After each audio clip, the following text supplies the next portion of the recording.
তো আপনার ইমান স্পিড কিভাবে বাড়বে? এই বক্তব্যগুলোর মাধ্যমেই বাড়বে। যত বেশি আপনি কোরআনের কথা শুনবেন, যত বেশি সিরাত চর্চা করবেন, যত আগে আগে মসজিদে আসবেন, যত বেশি আল্লাহর সামনে দাঁড়াবেন, তত বেশি আপনার ইমান বাড়বে, পাওয়ার বাড়বে। এটা হচ্ছে নীতি। কারণ আল্লাহ সুবহানাহু ওয়া তাআলা তিনি অন্তরকে সৃষ্টি করেছেন, এই অন্তর কিভাবে সুস্থ হয় সেটাও আল্লাহ সৃষ্টি করেছেন। অতএব আল্লাহ সুবহানাহু ওয়া তাআলা তার কালাম দিয়ে তিনি আমাদেরকে জাগাতে চেয়েছেন, স্পিড বাড়াতে চেয়েছেন। এটা হচ্ছে আমাদের পাওয়ার। আল্লাহর প্রতি ঈমান আমাদের পাওয়ার, আল্লাহর কালাম আমাদের পাওয়ার, আল্লাহর রাসূলের বার্তা আমাদের জন্য পাওয়ার। এগুলো যদি কোনো ব্যক্তির ঈমানকে জাগাতে না পারে, আপনাকে জেনে নেন পৃথিবীর কোনো শক্তি আগে বাড়াতে পারবে না। কারণ রাসূলুল্লাহ সাল্লাল্লাহু আলাইহি ওয়াসাল্লামের একটা হাদিসের শেষ ভাষা ছিল এইরকম, যেটা আপনি মুসলিমে, ইমাম মুসলিমের একটা লম্বা চূড়া হাদিস আছে, তার শেষে হাদিসটা কিতাবুল বিররি ওয়াসিলা 46 নম্বর অধ্যায়ে রয়েছে। হঠাৎ করে মনে পড়লো, শেষে একটা কথা রাসূল সাল্লাল্লাহু আলাইহি ওয়াসাল্লাম বলেছেন, মান বাত্তা বিহি আমালুহু ফালাম ইউসরি বিহি নাসাবুহু। যেই ব্যক্তিকে তার আমল তাকে পেছন দিকে টেনে ধরেছে, তার বংশ মর্যাদা তাকে আগে বাড়াতে পারবে না।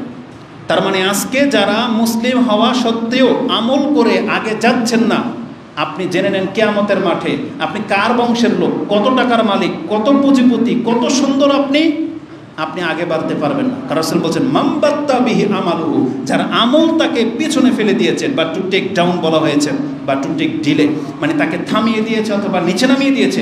ফালাম ইউসরি বিহি নাসাবুহু, তাহলে তার বংশ মর্যাদা তাকে আগে বাড়াতে পারবে না। আপনি ধরেন কুরাইশ বংশের না, কিন্তু মুসলিম বংশের, তো কোনো একটা মুসলিম ঘরের, তো আপনি কিয়ামতের মাঠে এটা বলতে পারবেন না যে আমি তো মুসলিমের ঘরের সন্তান, আমি জান্নাত পাবই। আপনি জেনে নেন মুনাফেক যারা হয় তারা মুসলমানের ঘর থেকেই হয়। কাফেরের ঘর থেকে কি মুনাফেক হয়?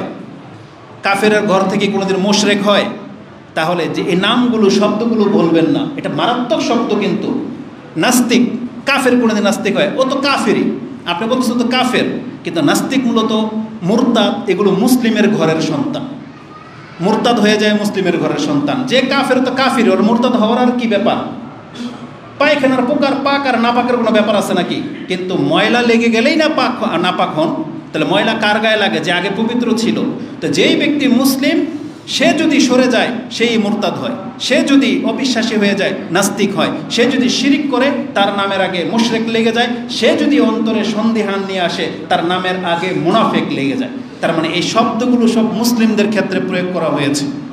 অতএব আপনি বিষয়গুলোকে খুব সেন্সিটিভভাবে নিতে হবে, এটা হালকা করার কোনো বিষয় নয়। তো প্রথমে পৃথিবীর মানুষ যে ঈমান কী জিনিস এটা জানতো না, এটা বলতে গিয়ে পর্যন্ত চলে আসছিলাম যে আল্লাহ আপনার আমার উপরে অনেক অনুগ্রহ করেছে, তার মধ্যে সব থেকে বড় অনুগ্রহ যেটা আমরা মনে করি সেটা হচ্ছে মানুষ হওয়া, মুসলিম হওয়া, একত্ববাদী হওয়া, এবং আল্লাহ আমাদেরকে সুস্থ রেখেছেন, নিরাপত্তায় রেখেছেন, রিজিক দিয়ে রেখেছেন।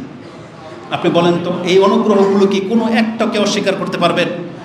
আজকে ধরেন ফিলিস্তিনের মুসলিমদের ঈমান আছে কিন্তু নিরাপত্তা নাই, রিজিক নাই, রাস্তার মধ্যে তারা পড়ে আছে, এখানেও তাদের জানের নিরাপত্তা নাই, বোম এসে সেখানেও পড়তে পারে। কিন্তু আপনি ঘরের মধ্যে এই যে মসজিদে ছাদের নিচে ফ্যানের নিচে বসে ইবাদত করার সুযোগ পাচ্ছেন, এটা কি ফিলিস্তিনের মুসলিমদের আছে? নাই। বরং পৃথিবীর বহু রাষ্ট্রের মুসলিমদের খবর হয়তো আমাদের পর্যন্ত পৌঁছে নাই, তারাও হয়তো এরকম নির্যাতনের মধ্যে আছে। ইন্ডিয়ার বহু প্রদেশের মধ্যে মুসলিমদেরকে মারা হয়, চায়নাতে মারা হয়, নেপালে মারা হয়, নাস্তিকতার যতগুলো দেশ আছে সেখানে মুসলিমদেরকে কণ্ঠাসা করে রাখা হয়। সেই সংবাদগুলো আপনার কাছে পৌঁছে না, আমরা জানি না। তাহলে সেই তুলনায় আমরা বাংলাদেশের মুসলিম এখন পর্যন্ত আল্লাহ আমাদেরকে নিরাপত্তাও দিয়ে রেখেছেন, আল্লাহ আমাদেরকে রিজিকও দিয়ে যাচ্ছেন, তাই না? বিষয়টা এমন। তাহলে এগুলো সব কি অনুগ্রহ। ঠিক আল্লাহ সুবহানাহু ওয়া তাআলা যখন কাউকে কোনো কিছু স্মরণ করিয়ে দেয়, তাহলে সব থেকে বড়টা স্মরণ করিয়ে দেয়। আর এটাই আল্লাহ আমাদেরকে জানাচ্ছেন কোরআনে।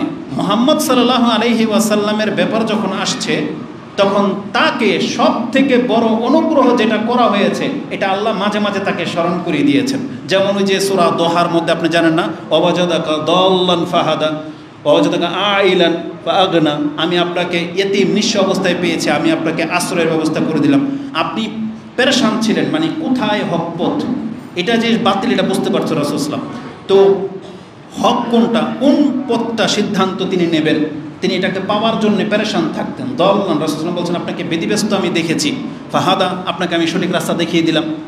আল্লাহ আপনাকে, তারা বলেছে আপনার লেজ কাটা, আমি আপনাকে নহরের মালিক করে দিলাম। বহু কিছুর মাধ্যমে আল্লাহ রাসূল সাল্লামকে এভাবে সংবাদ দিয়েছেন, অনুগ্রহের কথা স্মরণ করিয়ে দিয়েছেন।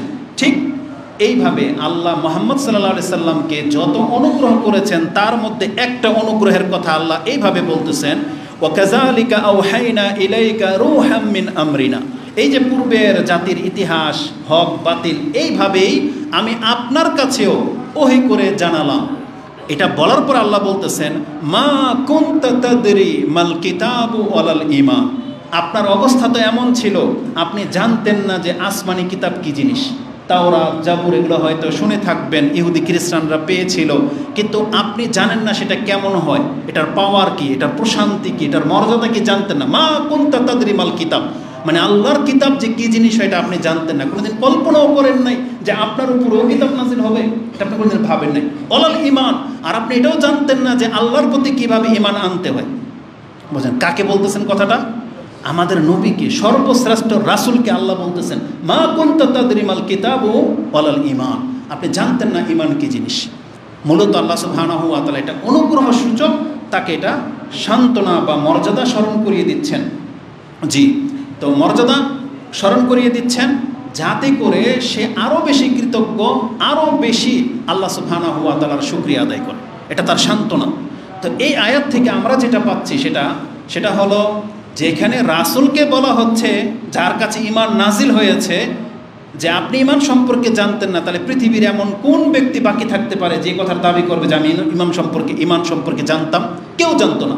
তারা যা খুশি তা বিশ্বাস করত। তারা ফেরেশতাদেরকে আল্লাহর কন্যা মনে করত। তারা মনে করতো যে এই পৃথিবী, ইন হিয়া ইল্লা হায়াতুনা দুনিয়া নামুতু ওয়া নাহইয়া ওয়া মা নাহনু বিমাবউসিন, এই দুনিয়া আমাদের হাড় হাড্ডি হয়ে যাবে, ডাইং হয়ে যাবে, পাস হয়ে যাব আমরা, কিন্তু আমরা আর পরকালে উঠবো না। এইগুলো ছিল কাফেরদের বিশ্বাস। তারা মনে করতো অমুক দেবী এটা করতে পারে, অমুক দেবী এটা করতে পারে, তারা আমাদেরকে আল্লাহ পর্যন্ত পৌঁছে দেবে, এগুলো ছিল তাদের বিশ্বাস। তারা জানতো না সঠিক ঈমানটা কি। কিন্তু মুহাম্মদ সাল্লাল্লাহু আলাইহি সাল্লাম তিনি বুঝতে পারতেন যে এগুলো হক না, এগুলো বাতিল, কিন্তু হক কি এটা আমাকে জানতে হবে। তিনি খুঁজতেন। তখন আল্লাহ সুবহানাহু ওয়া তাআলা তাকে ওহী করে জানিয়েছেন যে ঈমান হলো এটা। তা আমি এই আয়াত, যেটা আপনি সূরা শুরা 42 নম্বর সূরার 52 নম্বর আয়াতে আপনি পেয়ে যাবেন, যে আল্লাহ বলেছেন ঈমান কি সেটা আমি নাজিল করে তোমাদেরকে জানিয়েছি। এখন আল্লাহ যেহেতু নাজিল করে জানিয়েছেন, এই কথাটা বলেছেন, তার মানে এখন দায়িত্বটা আল্লাহর উপরে। এখন আল্লাহকে বলতে হবে ব্যাখ্যা করে যে ঈমান কি, আর আল্লাহ সেটা বলেছেন।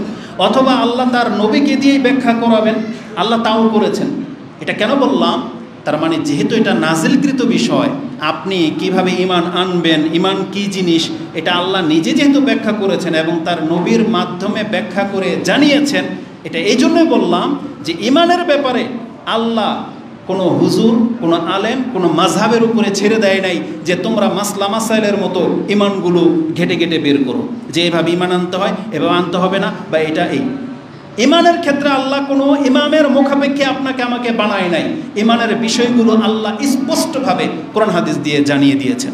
মুহাম্মদ সাল্লাল্লাহু আলাইহি ওয়াসাল্লাম স্পষ্ট। এই জন্য দেখেন ঈমানের ব্যাপারে হকপন্থী আলেমদের কোনো ইখতিলাফ নাই। আমরা সব বাতিল দলকে ছেড়ে দিলাম, বাতিল তো বাতিল, ওর সব ক্ষেত্রে ইখতিলাফ। ও ঈমান নিয়ে ওদের ইখতিলাফ, রাসূল সাল্লাল্লাহু আলাইহি ওয়াসাল্লাম নূরের না মাটির, এটা আপনি ওদের মধ্যে ইখতিলাফ পাবেন। আল্লাহ কোথায় আছেন এটা নিয়ে ওদের ইখতিলাফ। তাহলে বাতিল সব ক্ষেত্রেই বাতিল, ওরা আগাগোড়া সবই বাতিল। কিন্তু হকপন্থীদের মধ্যে আসেন, যাদেরকে আমরা আহলে সুন্নাহ ওয়াল জামাত বা হকপন্থী মনে করি, তাদের কি কোনোদিন দেখেছেন ঈমান নিয়ে তাদের কোনো গাবলা আছে? নাই। আমল নিয়ে হতে পারে, মাসলা মাসাইল নিয়ে হতে পারে, কিন্তু ঈমান নিয়ে না। রাজশাহীর একজন আহলে হাদিস কোনো আলেমকে জিজ্ঞেস করেন আল্লাহ কোথায় আছে, কি বলবে? আকাশে। যদি আপনাদেরকে জিজ্ঞেস করে আল্লাহ কোথায় আছে? আকাশে। জমিয়তের কোনো আলেমকে যদি জিজ্ঞেস করেন আল্লাহ কোথায় আছে, কোনো পার্থক্য নাই। সে যে কোনো ঘরানার আলেম হোক, তার যদি কোরআন হাদিসের জ্ঞান থাকে, এক বাক্যে বলবে যে আল্লাহ আকাশের উপরে আছে, তার মানে আরশে আজিমের উপরে আছে। দেখেন সবাই সমান। এখন আপনাদের গাজীপুরের লোকেরা কি মনে করে, রাসূল মাটির না নূরের? যদি আমাদের নারায়ণগঞ্জের কোনো একজন মুসলিমকে জিজ্ঞেস করেন, মাটিই বলবে। যার ঈমান ঠিক আছে, সঠিক আকীদার লোক, তাদের পুরো পৃথিবীর মানুষের ঈমান একটাই, জবাব একটাই আসবে মুখ থেকে। কিন্তু আপনি বাতিলপন্থীদেরকে জিজ্ঞেস করেন, ওদের মধ্যে কেউ তো বলবে আমি জানি না, কেউ বলবে এটাও হইতে পারে, ওইটাও হইতে পারে, নূরের হইতে পারে, মানে মুখে বলা যাবে না, নূর না মাটি মুখে বলা যাবে না, এরকম হাজার লোক পাবেন। কিন্তু ঈমানওয়ালাদেরকে আপনি এক পয়েন্টে পাবেন। একবার স্পষ্ট। যেমন একটা রাখাল, একটা মহিলা, একটা কৃতদাসী, একটা নগণ্য মেয়ে, তাকেও যখন রাসূল সাল্লাল্লাহু আলাইহি ওয়াসাল্লাম জিজ্ঞেস করেছেন আইন আল্লাহ, বলছে ফিস সামা। একটা রাখাল পর্যন্ত, ইমানওয়ালাদের, সঠিক আকীদার লোকদের, একটা সাধারণ মহিলাও জানে যে আল্লাহ কোথায় আছে, আকাশের উপরে।